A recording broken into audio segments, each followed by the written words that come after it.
દરેક ભક્તોને મારા હર હર મહાદેવ. આવો ગોવર્ધન ભજન મંડળમાં આપનું હાર્દિક સ્વાગત છે. અત્યારે પવિત્ર શ્રાવણ માસ પૂરો થતાની સાથે જ ભાદરવો માસ આવે છે.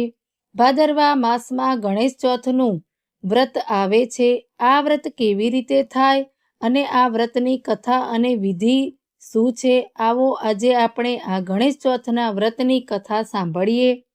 વક્રતુંડ મહાકાય સૂર્યકોટિ સમાપ્રભમ નિર્વિઘ્નમ કુરુ મદેવ સર્વકાર્યેષુ સર્વદા. ભાદરવા માસમાં અજવાળી ચોથેક આ વ્રત કરવામાં આવે છે. આ વ્રત વિઘ્નહર્તા ગણેશજીનું છે. શ્રી ગણેશ સુખ સંપત્તિના દાતા છે. વ્રત કરનારે સવારે વહેલા ઉઠવું અને જળમાં સ્નાન કરીને પવિત્ર બનવું, પછી ગણેશજીનું સ્થાપન કરવું અને લાલ કરેણના ફૂલોથી તેમની પૂજા કરવી. આ દિવસે ઉપવાસ પણ કરવો જોઈએ. ગણપતિને લાડુનો નૈવેદ્ય ધરાવવો અને વ્રત કરનારે ચંદ્રનું દર્શન ન કરવું. બીજા દિવસે ગણપતિની સ્થાપના કરેલી મૂર્તિને વાજતે ગાજતે જળમાં પધરાવવી. નૈવેદ્યમાં ધરાવેલા લાડુથી ધારણા પારણા કરવા જોઈએ.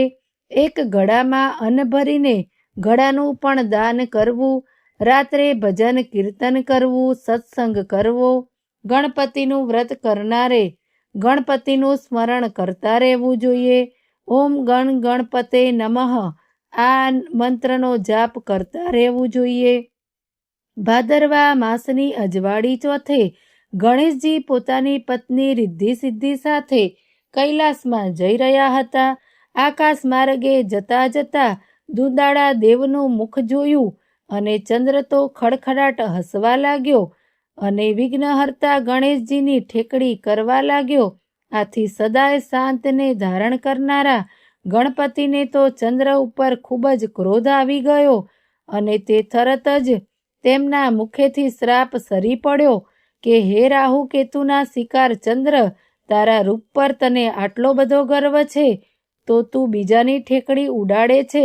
તેથી હું તને શ્રાપ આપું છું કે આજના દિવસે જે તારી સામે નજર કરે છે તે વગર વાંકે આફતમાં આવી પડશે.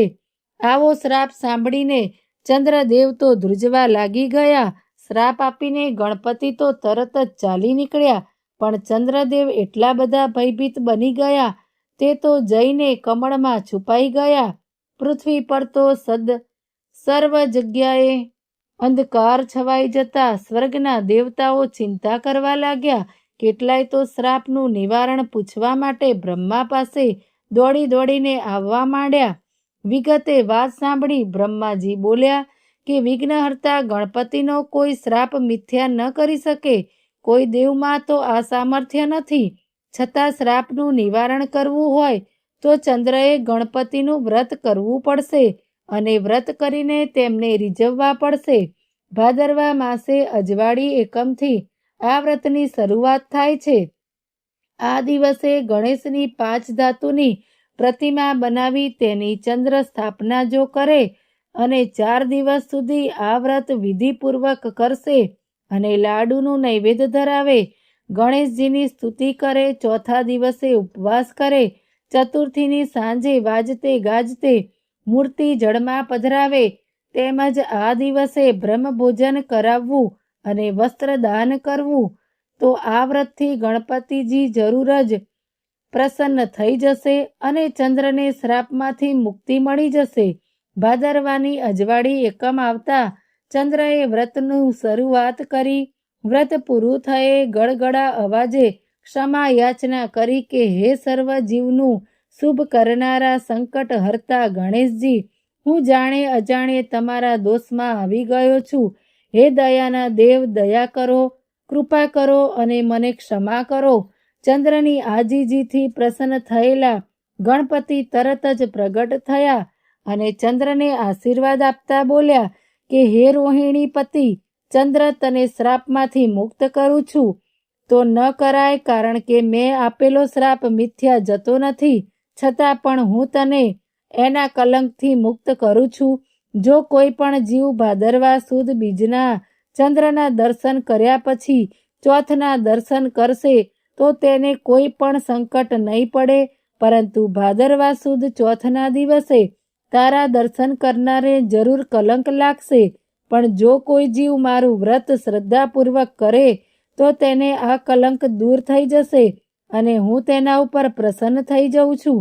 હે દુંદાળા દેવ, જેવી ચંદ્ર પર દયા કરી તેવી દયા તમારું વ્રત કરનાર સર્વ જીવ પર કરજો.